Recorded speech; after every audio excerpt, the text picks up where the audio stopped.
कांग्रेस द्वारा वंदे मातरम की 2 कड़ियां गाए जाने के बयान पर मध्य प्रदेश के मंत्री विश्वास सारंग ने तीखी प्रतिक्रिया दी है। उन्होंने कांग्रेस पर देश और वंदे मातरम को तोड़ने का आरोप लगाया। सारंग ने कहा कि कांग्रेस का निर्णय सीधे तौर पर देश की एकता और अखंडता पर प्रहार है। उन्होंने कहा, वंदे मातरम वह तराना है जिसे गाते हुए सैकड़ों क्रांतिकारियों ने देश की आजादी के लिए संघर्ष किया और अपना बलिदान दिया। मंत्री ने आरोप लगाया कि कांग्रेस लगातार देश में ऐसे काम करती रही है जो समाज को बांटने वाले हैं। उन्होंने कहा, वंदे मातरम को लेकर कांग्रेस का रुख उसकी फूट डालो और राज करो की मानसिकता को दर्शाता है। विश्वास सारंग ने कांग्रेस के निर्णय को दुर्भाग्यपूर्ण और आपत्तिजनक बताते हुए कहा कि राष्ट्र और स्वतंत्रता संग्राम से जुड़े प्रतीकों के सम्मान के साथ किसी भी तरह का समझौता नहीं किया जाना चाहिए। देखिए, कांग्रेस ने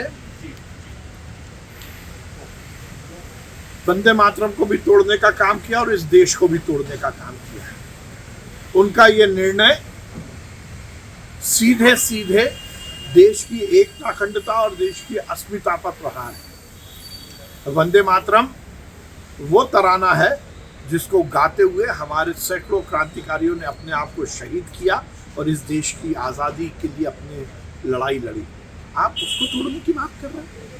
आपने पाप किया, आपने लगातार 70-75 साल तक इस देश में पाप करते रहे और यदि अब 150वीं वर्षगांठ वंदे मातरम की मनाई जा रही है और उसमें पूरे वंदे मातरम को गाने को लेकर पूरे देश में उत्साह है, तो आप फिर से एक बार तोड़ना चाह रहे हैं वंदे मातरम। ये निश्चित रूप से जो मानसिकता है ना, फूट डालो और राज करो की, जो देश को तोड़ने की मानसिकता है, ये उसका परिचय है कि कांग्रेस ये पाप का उसको निश्चित रूप से खामियाजा भुगतना पड़ेगा।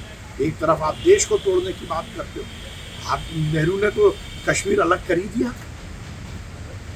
इंदिरा गांधी से लेकर राजीव गांधी से लेकर जो कांग्रेस के नेता इस देश में सत्ता में रहे, उन्होंने इस देश को तोड़ने की कोशिश की, वंदे मातरम को तोड़ने की कोशिश की। निश्चित रूप से ये दुर्भाग्यपूर्ण और बहुत ही आपत्तिजनक उनका निर्णय है।